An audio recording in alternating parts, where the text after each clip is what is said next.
Got myself some wisdom from a leather-backed book. Got myself a savior when I took a second look.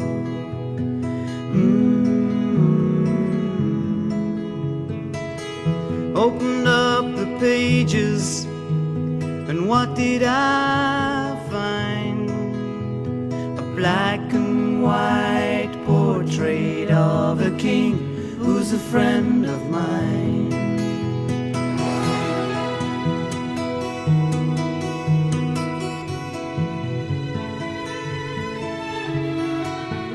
Funny how when you think you're right, everybody else must be wrong, till someone with fool's wisdom somehow comes along. His voice was strange and the words he said I didn't quite understand, yet I knew that he was speaking right by the leatherback book in his hand. Hey, hey, what a day, fool's wisdom.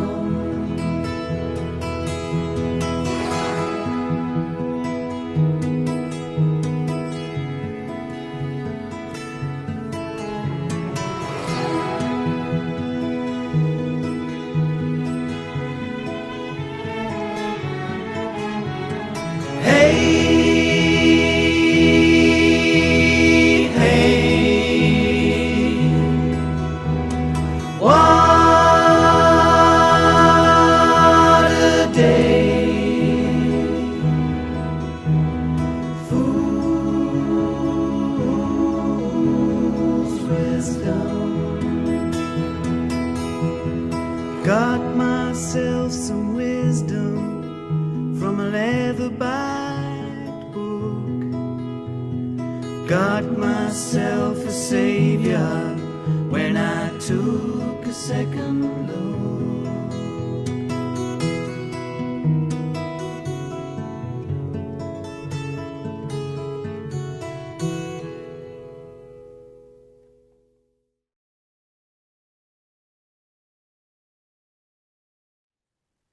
So we go back to the Bible.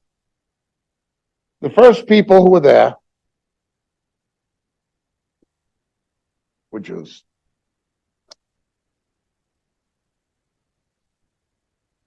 Not yet called Jews. Let's say they're not even called this yet. Israelites. Later they were called Hebrews.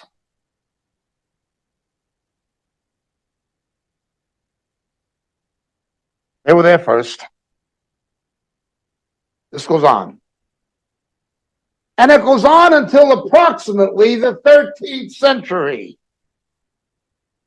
They're in Egypt for about 420 years.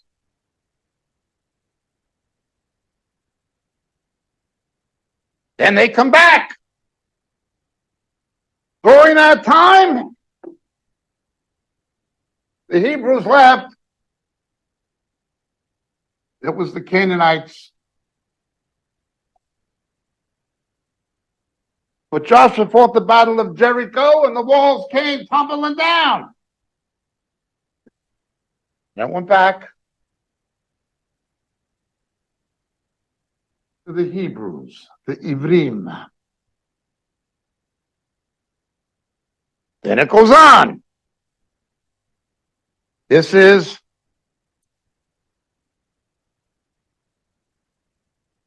approximately 13th century BC, or if you prefer, BCE. Well, what happens? And around 1250, the conquest is completed. And around the year 1000 BC, 1010 perhaps, King David establishes Jerusalem as the capital.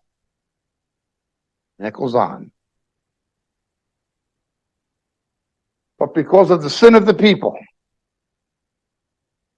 a split happens among the Jews, just as happened among the sons of Ham.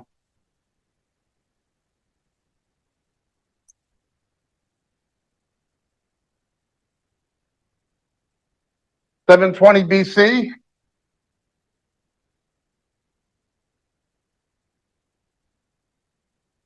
the Assyrian captivity of the 10 northern tribes. 585 BC, Judah also backslides and goes the way of Israel, the 10 northern tribes. And then you have the Babylonians. Okay. We will leave it there for a 10-minute break, and then we will continue.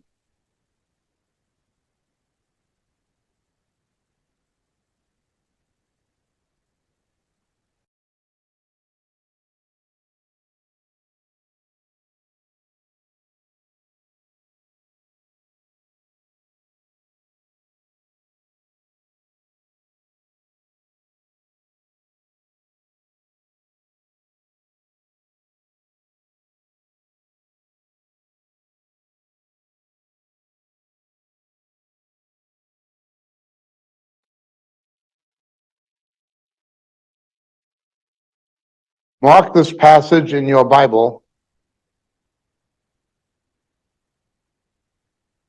It is a necessary text and weapon, ammunition in the present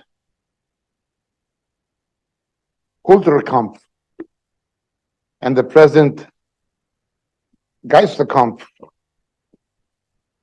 spiritual war, culture war. Isaiah 11.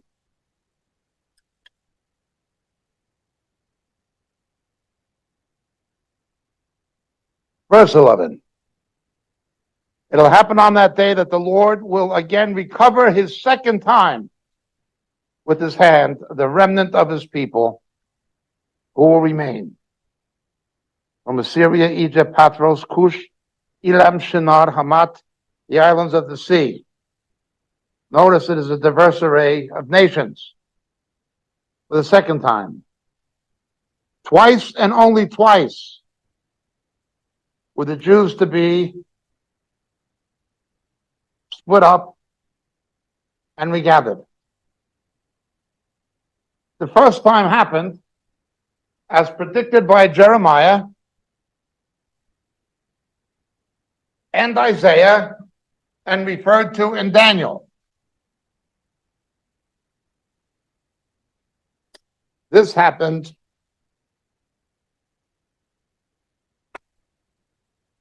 at approximately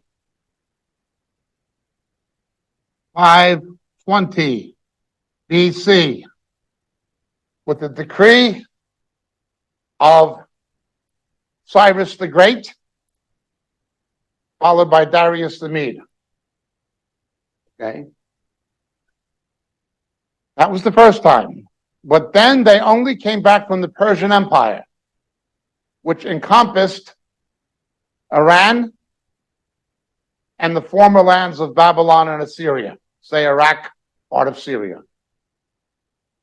If we read Ezra, Nehemiah, and 2nd Chronicles, and Ezra wrote 2nd Chronicles, you see that the people of the 10 northern tribes who went into the Assyrian captivity after the Persians conquered Assyria, as Isaiah also predicted would happen in Isaiah chapter 44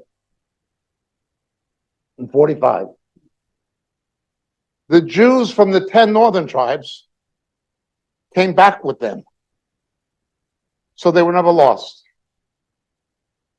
Additionally, during the national backsliding of the kings like Jeroboam II, during the reign of kings like Asa, a good king, in Judah, the faithful people from the 10 northern tribes came south and joined Judah, part of the tribe of Dan, but a lot of other people.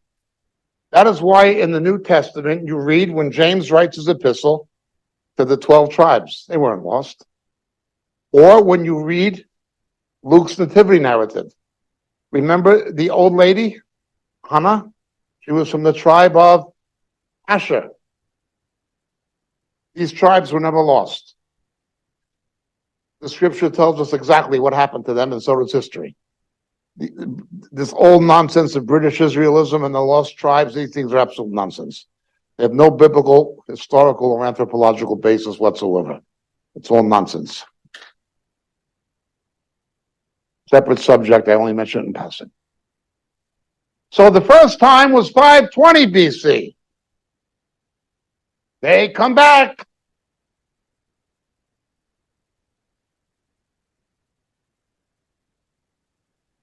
Hebrews.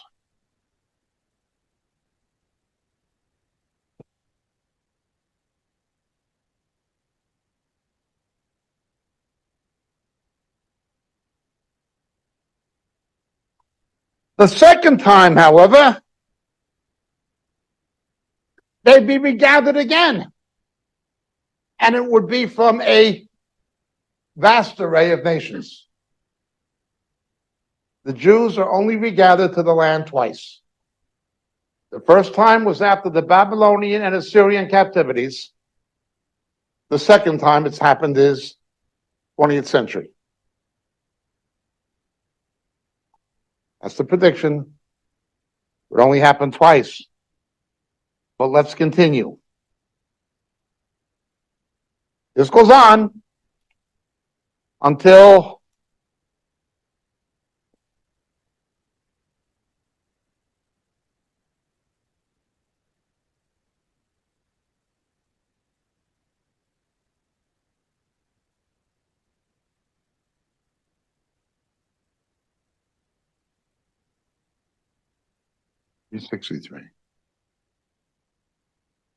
the Hellenistic period, the Yevanim in Hebrew, we know as the Greeks. This goes on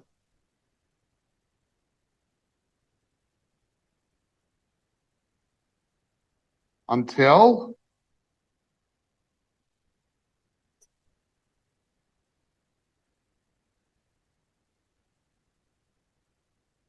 (160 BC). As predicted by Daniel, as celebrated by Jesus in John 10, Hanukkah, the Maccabee revolt. Going into the Hasmonean period, Hebrews.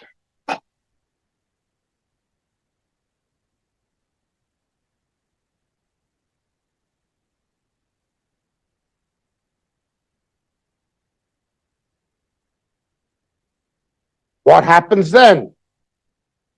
This goes on until an event happens that prefigures what the Antichrist is going to do. They made a deal with the Romans. The Roman general Pompey enters the Holy of Holies, a type of the Antichrist.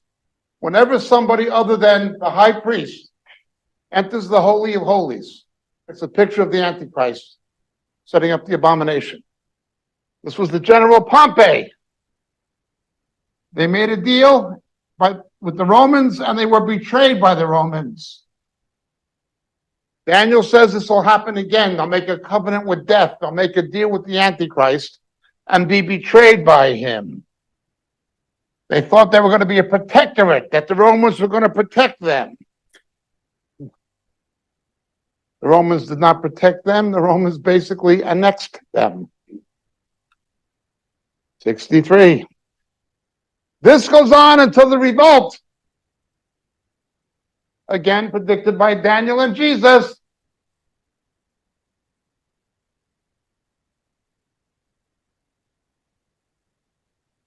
Shortly following the martyrdom under Nero of Peter and Paul, the revolt takes place 60 to 70 AD now. Goes back. Josephus writes about it in Wars of the Jews to the Hebrews. That ends.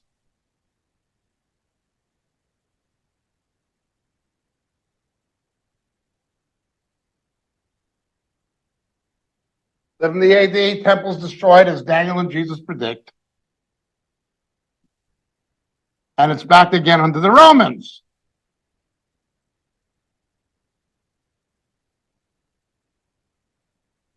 Until the 2nd century.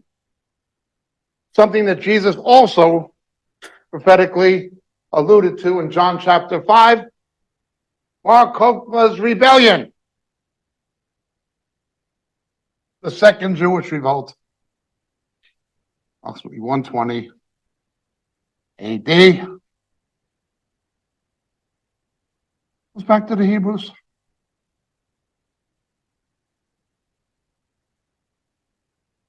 They follow a false Messiah named Bar Kokhba, having rejected the true one named Jesus. And as the false prophet, will tell Jews to follow the Antichrist, Rabbi Akiva, a false prophet told the Jews to follow Bar Kokhba.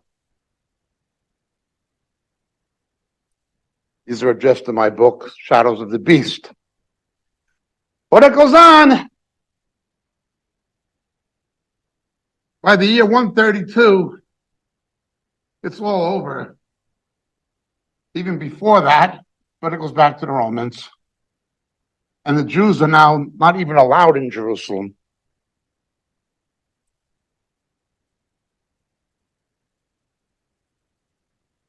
The Emperor Hadrian would rename the city Aulina Capitolina and build a temple to Jupiter on the Temple Mount.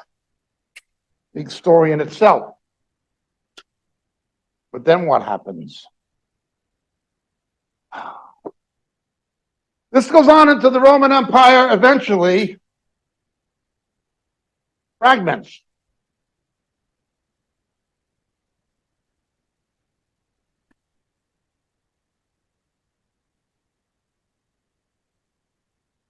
Then it is the Byzantines. Constantine's mother, Helen, comes and, well, that's where this happened, that's where that happened. I don't know.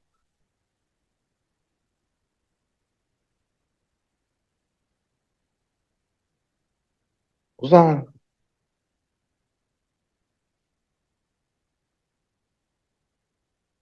Well, what was next?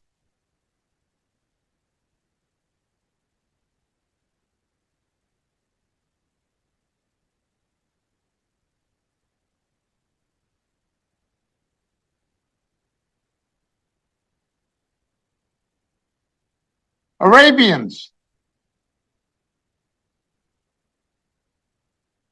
It's at this time the Dome of the Rock, the Mosque of Omar, is initially built.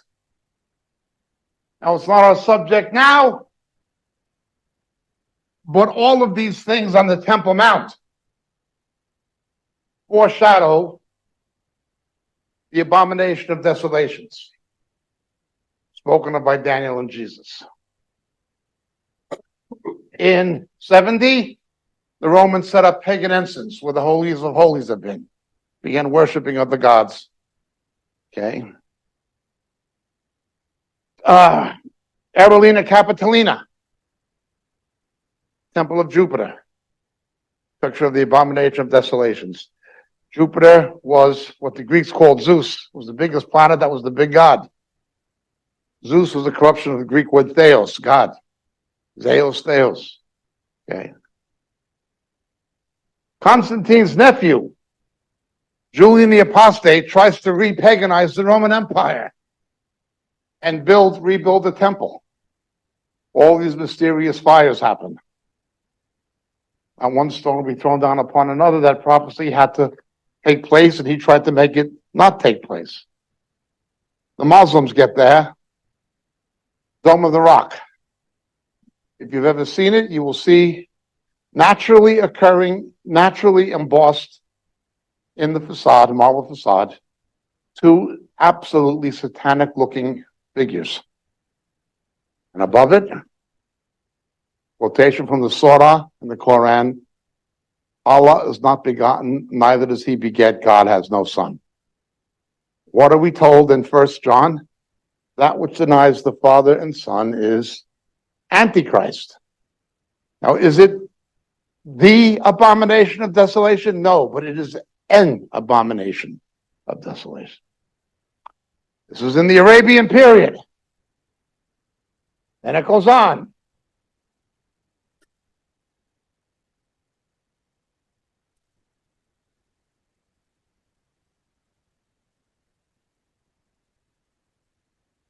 The way that the economy of Europe is reliant upon oil from the Middle East, then it was a pre-industrial agricultural economy. And spices were a way in an agricultural economy not only to make food taste better, but to last longer. Spices revolutionized the economy of Europe. The troubadours' crusades went all the way to India. Spice trade routes went through the Holy Land. The war was ostensibly about the right of Christian pilgrims. Well, that was a half-truth. It was about the spice trade. Today, it's about oil. Then it was about spices. And the rival banking families of Italy wanting to control the papacy and the economy of Europe and so forth. This is the period of the unholy crusades. But they, of course, said they were holy. Not long after William the Conqueror conquered England. They called it the Holy Latin Kingdom. And they basically made it like European feudalism, with lords, nobles, the whole bit. These are the days of Richard the Lion-Hearted, and so forth. This goes on. Finally, Salah ad-Din, at the Horns of Hattin, defeats the Crusades. Their last holdout is the city of Akko, known as Ptolemy in the New Testament. Paul stopped there, but now it's Akko. And they finally withdraw to Europe, taking as much pillage as they can with them after their defeat by Salah ad-Din. Now then, Islam was having its golden age. Europe was in the Dark Ages. Islam, however, was a westernized philosophical Islam. It was not an Islamic fundamentalist Islam. They followed the philosophies of Aristotle. And while under medieval Roman Catholicism, Western Europe, Germany, England, France, Italy, Spain, were in the Dark Ages. If you want to know what a Roman Catholic world would look like, look at what a Roman Catholic world was like. Look at the Dark Ages. They had carte blanche to do anything they wanted for 1,200 years. Look what they did. They put Europe into the Dark Ages. It wasn't until the Renaissance it began to climb out of it. The Byzantine Empire preserved Greco-Roman civilization in the East, but the Crusades conquered that. When the Crusades came back from the East, they saw Islamic architecture, flying buttresses. Islam was ahead in astronomy, mathematics, chemistry, medicine. and the seeds of the Renaissance were planted in Europe. Then it was the Roman Catholic world who were the pagan barbarians. The same as you see Islamic suicide bombers sending children, the suicide bombers. Then that was the Catholic Church under Saint Bernard, no wonder they named the dog after him. The Children's Crusades. Literally. You get out of purgatory free. Get out of purgatory free. And the kids were dying. Islam was relatively civilized.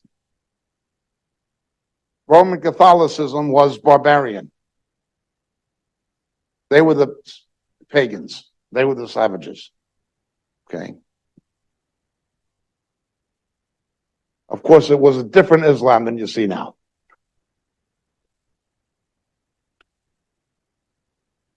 This goes on. But after Saladin in 1291, a different kind of Muslim gets control. Mamelukes.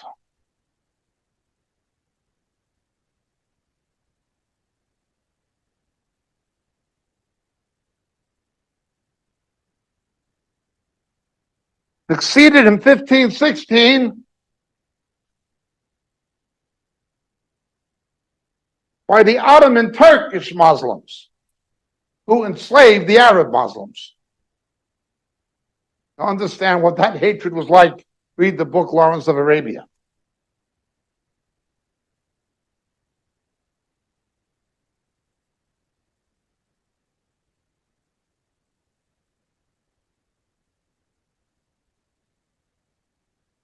This took place 1516.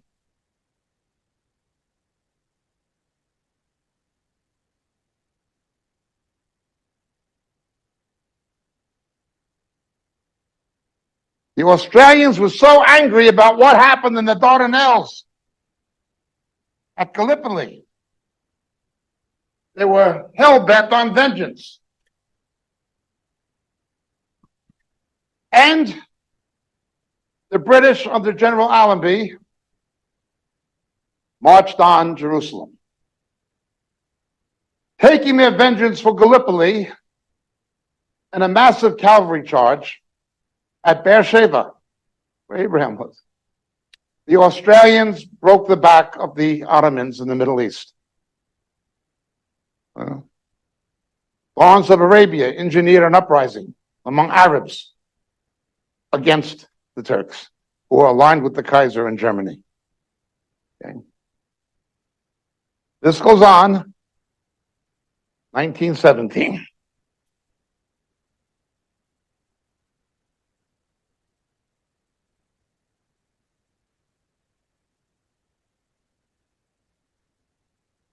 Great Britain.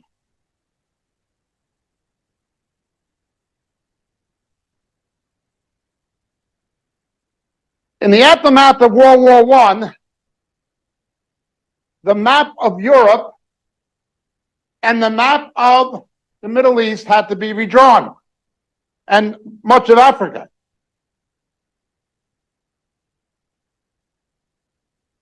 These countries you see in the Middle East today were not the original nations. The French created Lebanon and Syria. Lebanon was to be dominated by Arab Christians. Syria would be dominated by Muslims. But the Muslims have taken it over, pretty much. Or very much. Iraq, an artificial nation, forcing a fusion between Sunnis, Shias, and Kurds, invented by the British. Jordan, 30% Bedouin Arab, 70% so-called Palestinian Arab, but a Hashemite Bedouin monarchy. Hashemites being the tribal family of Mohammed from Saudi Arabia. It is a country that is mostly Palestinian Arab, for want of a better term, but it has a Hashemite Arabian government. That was what Black September was about. After World War I, Jordan, Lebanon, Syria,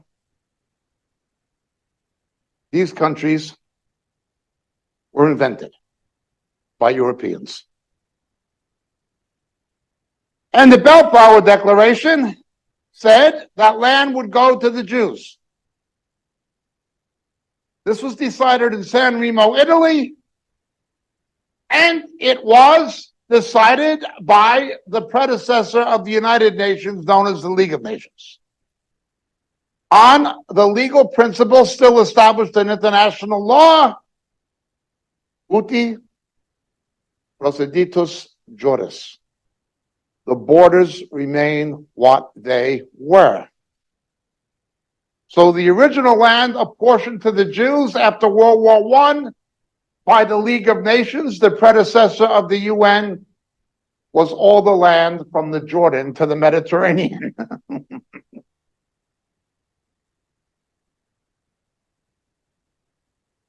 By international law, the West Bank belongs to the Jews, you understand? But forget about that. Something happens.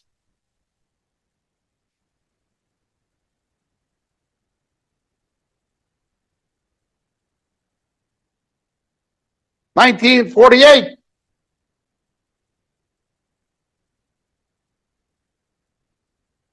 There they are again.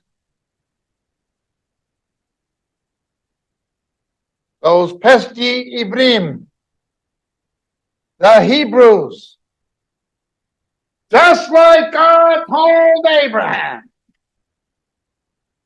I'm giving this to you and your descendants through Isaac and Jacob.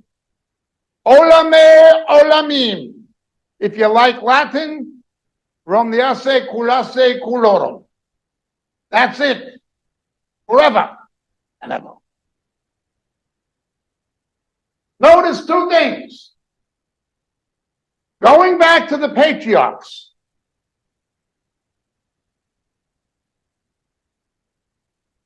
no matter who had it, it kept going back to the people God promised it to.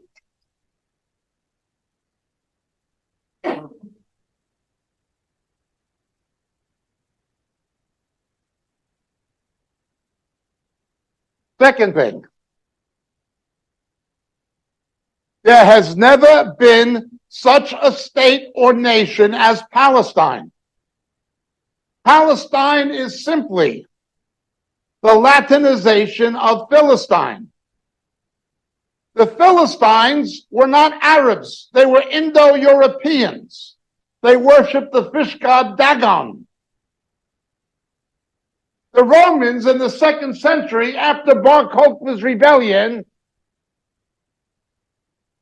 renamed the whole place Palestine. Before that, it was never called Palestine. Called Israel, Judea, so on. Canaan, but never Palestine. A Palestinian was somebody who lived somewhere between the Jordan and the Mediterranean. The original name of the Jerusalem Post, a newspaper I occasionally would write for many years ago, was originally called the Palestine Post. The original name of the Israeli Philharmonic Orchestra was the Palestine Philharmonic Orchestra. During the Second World War, 30,000 Jews from the British Mandate fought under Montgomery against Mussolini and Hitler. 30,000 Jews on their patch, the British Palestine Legion. Every one of them was a Jew. Palestinian was anybody. Jew, Arab, Christian, Druze. As long as you lived there, it was a geographical designation. It was never an ethnic one. The Arabs who lived there were the Arabs like in any other Arab country. Well, there's a third factor. Factor one, it always reverted to the people God gave it to. Factor two, there was never a Palestinian state. Factor three, although many people occupied it, only twice was there an expulsion of the Jews. And only twice, as Isaiah predicted, would they be regathered. You understand? It happened in the days of Ezra and Nehemiah in 520, and it happened in 1948. Although the Aliyah began in the late 19th century. Just as Isaiah predicted. That is the irrefutable historical record. Not just a biblical record, it's a historical record. Archaeology does not lie. Politicians lie. Theocrats lie. The mainstream media lies. Archaeology doesn't lie. The archaeological record verifies the Jews are the indigenous people. And so I ask, can a Seminole occupy Florida? Of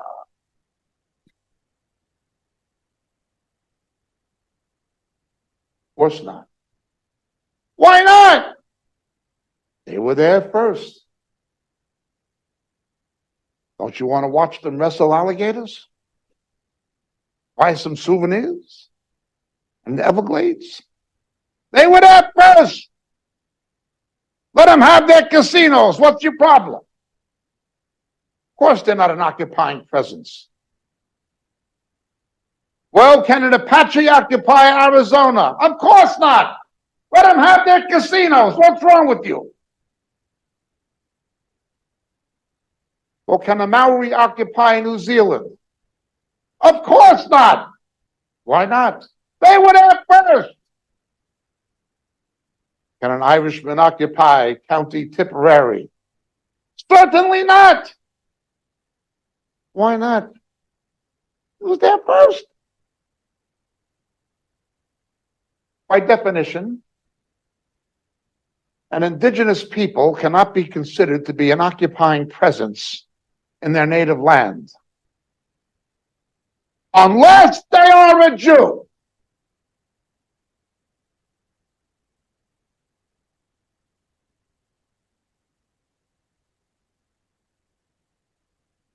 Sociologically, Israel is rather interesting.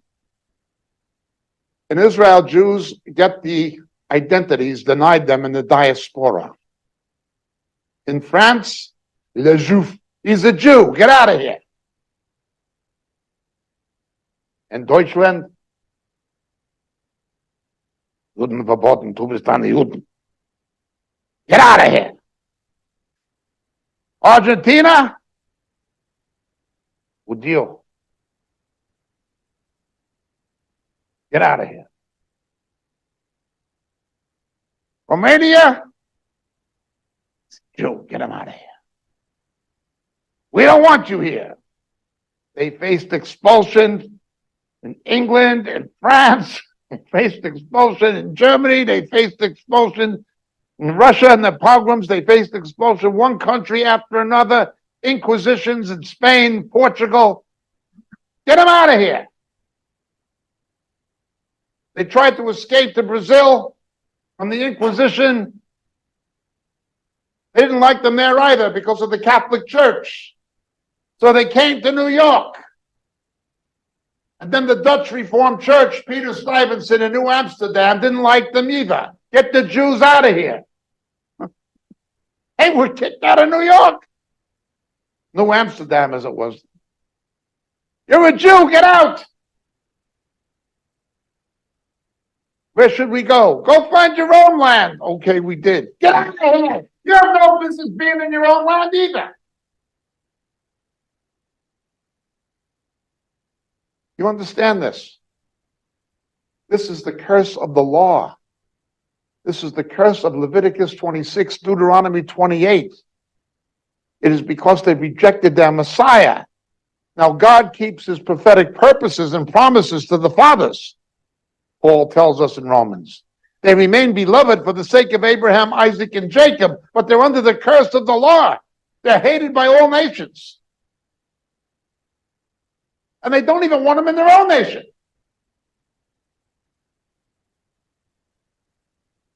They're called a colonial presence, as if Europe was their home country.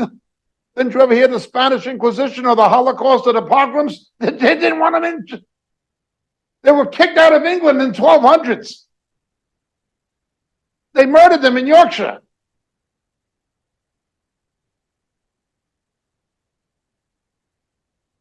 Their native land was not Europe. Their native land was Israel.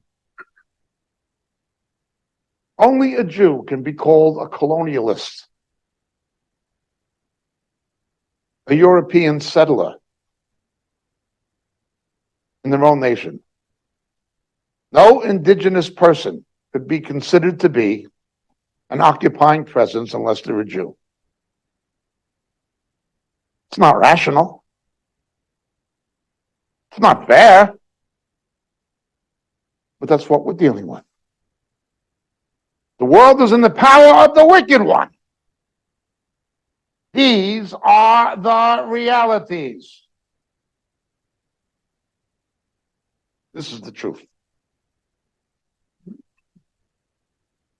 No matter who got the land, it always went back to the ones God gave it to. There's never been a Palestinian state. More about that in a second. And twice, and only twice, were they to be regathered, and they have been. Jordan grabbed the West Bank in the 1940s. The Arabs who lived in the West Bank, East Jerusalem, Bethlehem, Jericho, Nablus, were Jordanians. Until one day in 1970, when the Tooth Fairy showed up with the magic wand. They all went to sleep that night, and the Tooth Fairy with the magic wand came and waved the magic wand. They went to bed being told they were Jordanians, thinking they were Jordanians, and they woke up Palestinians. And the Tooth Fairy didn't even leave them a buck. That's what happened. That's exactly what happened. In 1968, King Hussein of Jordan said,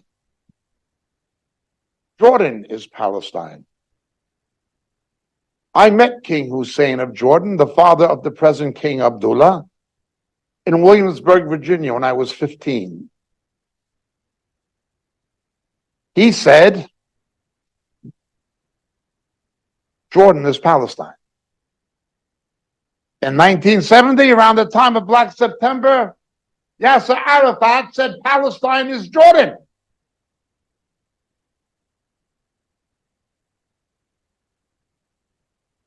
Right from the beginning. Remember, from May of 1948 until June of 1967, nearly 20 years. May of 1948 to June of 1967. Gaza, East Jerusalem, the West Bank, the Golan Heights, all of it was in the hands of Arab Muslims. Arab Muslims had the West Bank, they had East Jerusalem, they had Gaza, they had it all. If they wanted a second Palestinian state, in addition to the one that they said they already had in Jordan. In other words, if they wanted a third Palestinian Arab Muslim state, why didn't they make one when they had nearly 20 years to do it? Nobody would have stopped them.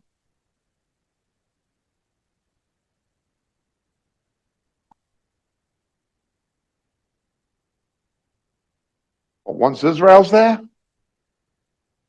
this is an outrage, it's an occupation, it's colonialism. What did the indigenous people look at the archaeology? Forget about that. We don't care about the facts. Olenskism, Goebbels, Jesuit education. It's reality.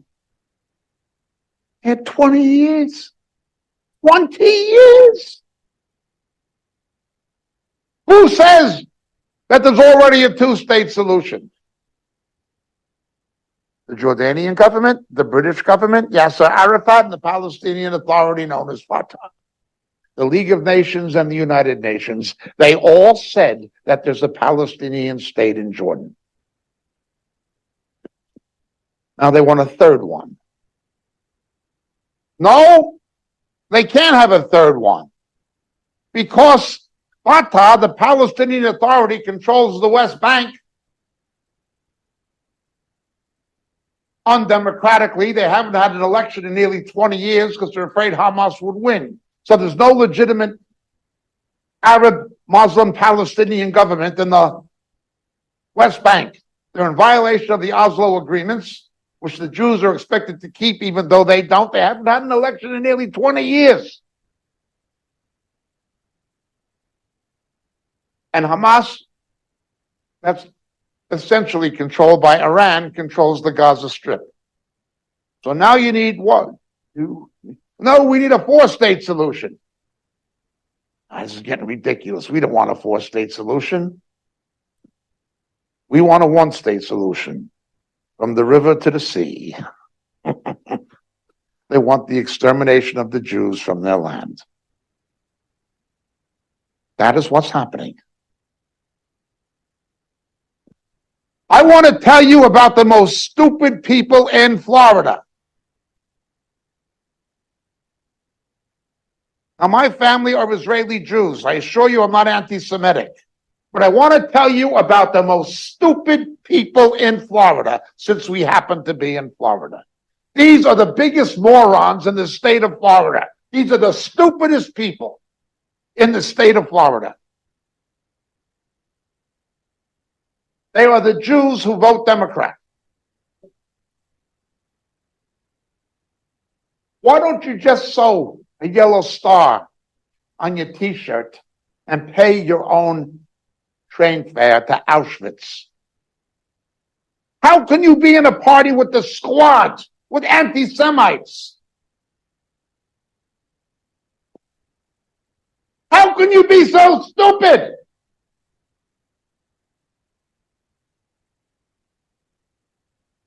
People can be unbelievably stupid. Unbelievably stupid.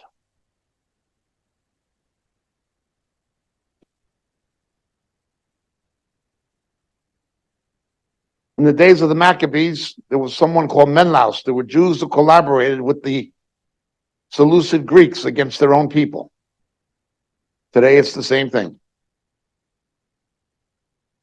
Debbie Wasserman Schultz from Florida, Chuck Schumer from New York. They're enemies, not just of America, they're enemies of their own people. How can you be in a party with Tlaib and Olmert and these? But they are. It's self-interest. They'll sell America down the river to radical Islam, and they'll betray their own people, the Jews, and have no qualms about it. People like Adam Schiff, they have no scruples and no morals, and those who vote for them have no brains. Tell them I said so. And I'm not a Republican, by the way. I'm an independent. Well, how do we understand this or approach this issue as Christians? as Bible-believing Christians, what does Jesus himself, speaking in the first person, say about what's happening now? What does he say? You've heard what social media says.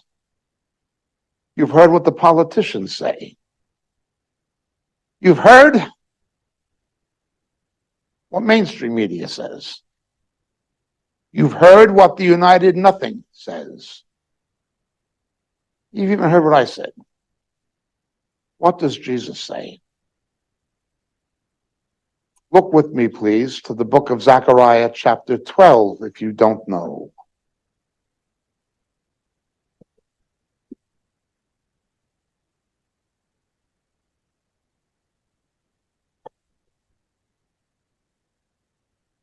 He's speaking here in the first person by the Holy Spirit. Pre-nativity. Verse 1 of Zechariah 12, the burden of the word of the Lord. Who is the word of the Lord? The Davar Adonai, the Logos, is Jesus, according to John 1. His burden concerning Israel. Thus declares the Lord, who stretches out the heavens, lays the foundations of the earth, and forms the spirit of man within him. I am going to make Jerusalem a cup that causes reeling to all the people all around. And when the siege is against Jerusalem, it'll be against Judah. It'll come about in that day, I will make Jerusalem a heavy stone for all the people, and all who lift it will be critically injured. All the nations of the earth will be gathered against it. All the nations of the earth? How many UN resolutions are passed against China because of Tiananmen Square? None. 1.2 million people at least watched it on TV and internet, the massacre in Tiananmen Square. How many resolutions passed? None. But they killed 7,000-8,000 of their own people. They crushed them with tank them. No. What about the human rights abuses that happen throughout the Muslim world? You know, like the massacre of Christians in Indonesia and in Africa. It was the UN resolutions. None. But to those infernal Jews who stand up against radical Islam, more than 50% of all UN and UN Security Council resolutions are passed against Israel. More than 50%. All the nations. All the nations. Iran is the world's #1 sponsor of Islamic terror. The Biden administration is the #1 sponsor of Iran. They've unfrozen $300 billion in Iranian liquid assets. That's who's funding the Houthis. That's who's funding Hamas. That's who's funding his. Why is this not seen as treason? It is. When Ronald Reagan was president, his administration was supplying weapons to Iran. Reagan. Why was he not impeached?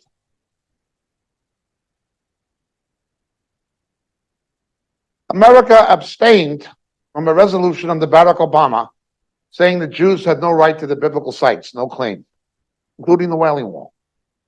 America abstained. Didn't veto it, just abstained. Barack Obama called the Prime Minister of Britain, called the Prime Minister of New Zealand, and persuaded them to vote against Israel, to say the Jews had no right to the Wailing Wall. This is the American, this is Reagan, this is Obama, this is Biden, take your pick. Trump was different. Make of him what you want. But anybody who tries to remove Jerusalem, they're going to hurt themselves grievously. Remember, the real issue is not the final status of Gaza or the West Bank or the Golan Heights. It's the final status of Jerusalem. It's where Satan got his biggest defeat, and it's where he will get his final defeat. The feet of Jesus will stand on the Mount of Olives, Har Zayatim. You lift it, you're going to be hurt grievously. You tried to divide Jerusalem. So let's look. Verse 10. I will pour out on the house of David and the inhabitants of Jerusalem, on the Eshpoch al Bet David,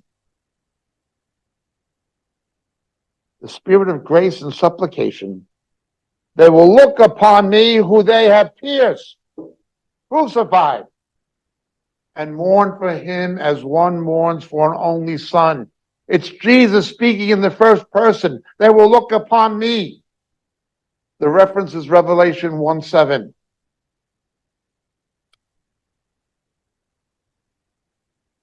The Jews will be exterminated if he doesn't return and save them. Zechariah tells us 2/3 of them are going to be wiped out. It'll be worse than the Holocaust. In the Holocaust of the 1930s and 40s, 2/3 of European Jewry and 1/3 of world Jewry were exterminated. Now it's going to be 2/3. Judgments have always happened in thirds. Remember, like Ezekiel, not a hair of your head will perish. You had to shave the hair. 1/3 of the hair was burned, asphyxiated. 1/3 of it was chopped up with a sword, and 1/3 scattered to the breeze.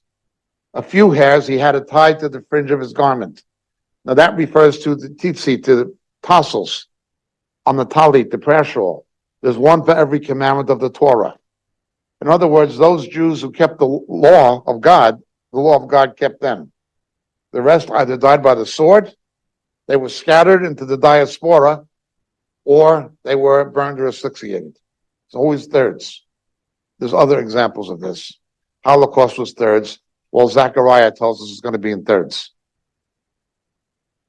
It's going to be in thirds.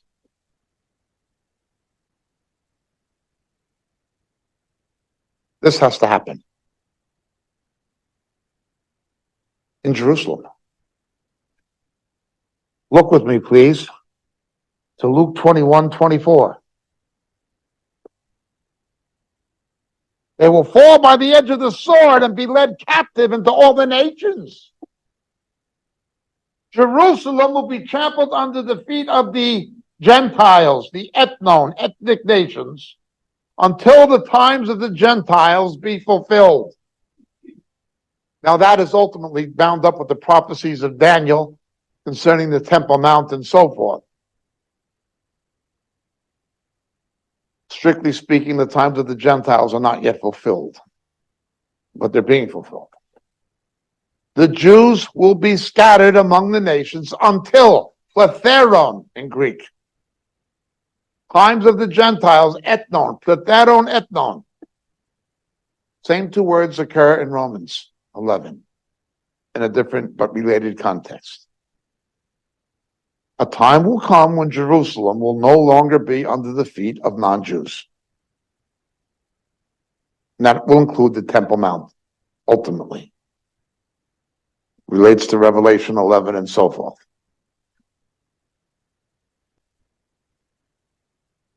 Look at Matthew 23, verse 37.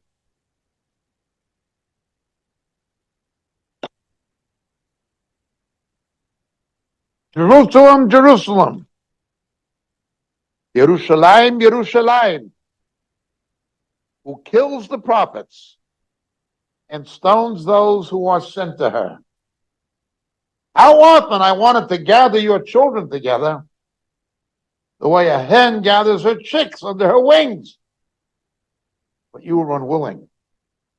I wanted to protect you from these terrible things that have happened to you throughout your history. I wanted to protect you. Going Going back to Genesis 3, Satan was trying to wipe you out. I was trying to protect you. But you rejected me. Your house is left to you desolate. You will not see me again, Jerusalem, Jerusalem, until you say, Baruch haba b'shem Adonai. You like the Vulgate? Benedictum qui veni in nomine Dominum. Blessed is he who comes in the name of the Lord. Jerusalem must say that to Jesus. Zechariah, Jesus, not what the apostles and the prophets said about him. There are a lot of other passages where apostles and prophets talk about the Jews coming back. I'm just talking about what Jesus said. I'm coming back not just to the land, but to Jerusalem. They'll be back not just in the land, but in their capital. This is the only way major passages of the Old Testament can make sense. Major prophetic passages in the Old Testament can only make sense by taking Jesus literally. It's the only way certain passages of the book of Revelation can make sense. And it jives exactly with what we read in Daniel, with what Paul writes in 2 Thessalonians.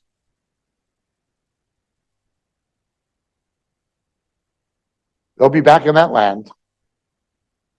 They will be back in that city. But somebody has a lot to lose. His name is the devil, Satan. He knows that two things have to happen concerning the Jews before his kingdom has fallen down. One is that they must be regathered to their land and to their capital, and he must get them out of there. He will use politics, politicians, the United Nothing, Islam, anything he can, including left-wing Jews, to stop that from happening. The other is in Romans. The natural branches being grafted in again. Jews turning to Christ in significant numbers again before he returns. Remember, the first Christians were Jews, the last Christians will be Jews. Not our subject now, but it relates. Satan hates the fact that Jews are beginning to believe again. I think of my own children when they were little in Galilee. My children were born in Galilee. And it was strange. I had been to university, but I'd never been to seminary. And when I came to Britain to study theology, my children didn't know English all that well. They knew Hebrew and they knew Romanian from their grandparents and a bit of Yiddish and some English at that time. And my daughter was 4, my son was 2. And we came to Britain and we attended a Baptist church. And my little girl, now she's a grown-up lady with a child of her own. She's a corporate lawyer, but anyway, then it was different. And she would ask me, and she's still learning English now, right? Abba, why do we go to church on Sunday instead of to the Asifa Meshachit, the Messianic Fellowship on Shabbat? Who's Jesus? She knew about Yeshua. What's Christmas? She knew about Hanukkah. What's Easter? She knew about Pesach, Passover.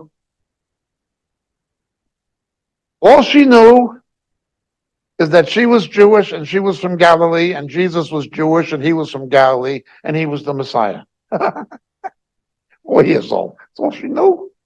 She had no concept of Western Gentile Christianity as a little. She didn't know what it was.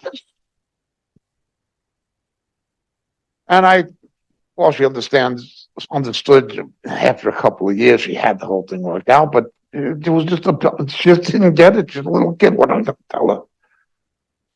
And my son more so. He was only 2 when he got to Britain, but that was it. And I remember my wife's family were mostly killed in the Holocaust, most of them, but her parents both narrowly escaped as children, very narrowly. But most of the family were killed. And I remember my children, when they were younger, saying to their grandparents, Saba, Safta, grandmother, grandfather, abuela, abuelo, why don't you believe in our Messiah, Yeshua? It was the children and grandchildren of the Jews who went through the Holocaust who turned to Christ. This has to be the hand of God. There's no other way to explain it. I remember more than 25 years ago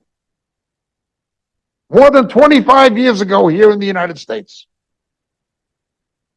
the American College of Rabbis issued a statement saying, more Jews are coming to faith in Jesus as the Jewish Messiah now than in the last 18 centuries. That was then.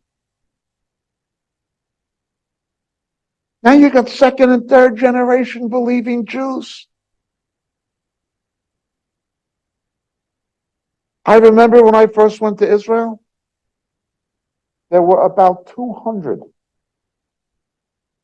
Jewish believers in the whole country. Everybody knew everybody. There was only 200 of them. Everybody knew everybody. Didn't matter if they were in Eilat, Jerusalem, Galilee. Everybody knew everybody. There was only a handful in the whole country. I couldn't tell you how many now, but it is thousands and thousands. Since the 1970s, thousands and thousands in his own land, among his own people. Here in the United States, tens of thousands, easily. Now, it may only be a small percentage of the overall Jewish population, but it's a lot more than it's ever been since the 2nd century. And you see it in Argentina, you see it in Canada, you see it in Britain, Australia. Everywhere there's Jews, there's believing Jews.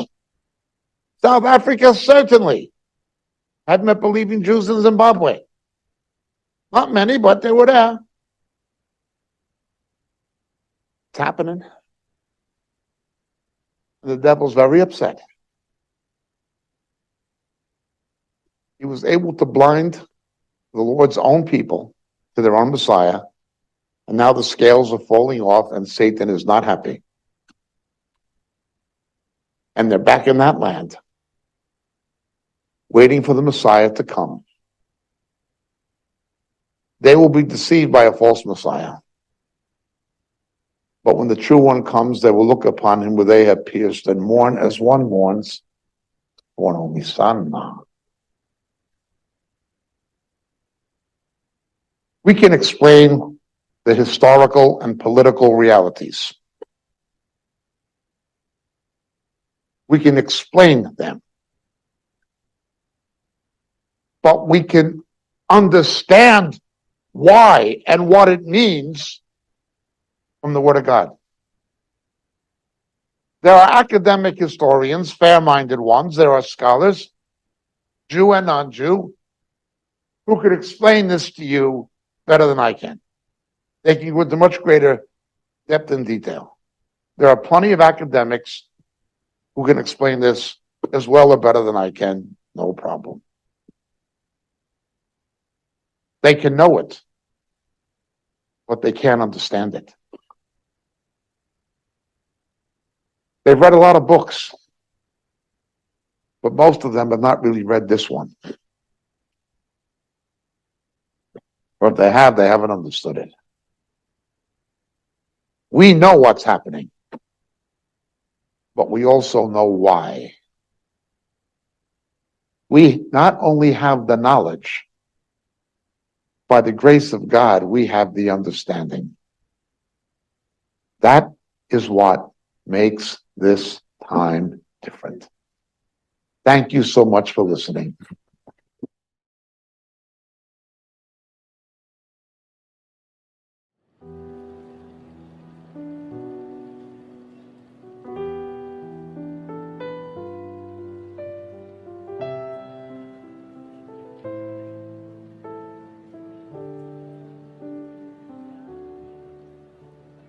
Why should I feel discouraged? Why should the shadows come? Why should my heart feel lonely and long for heaven and home?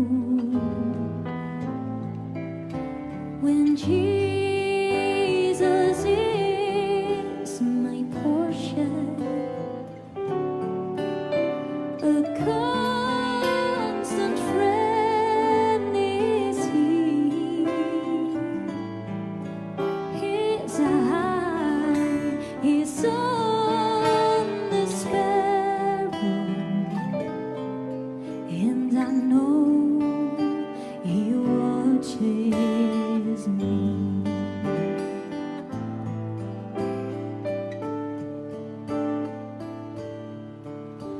And why should I feel discouraged?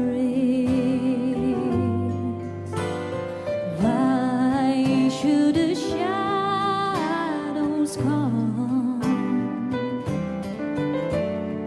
Why should my heart feel lonely and long for heaven and home? When Jesus is my portion and my constant friend is He. His eye is on the sparrow, and I know He watches me. I sing because I am happy, and I sing because I'm free.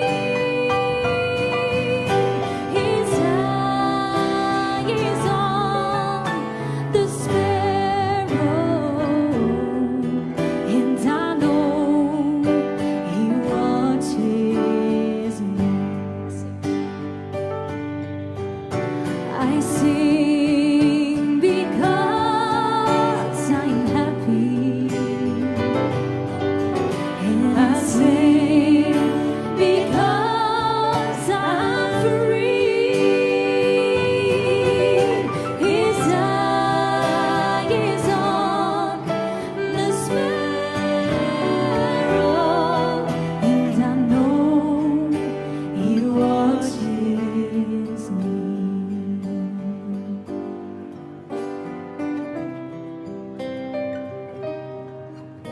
I know He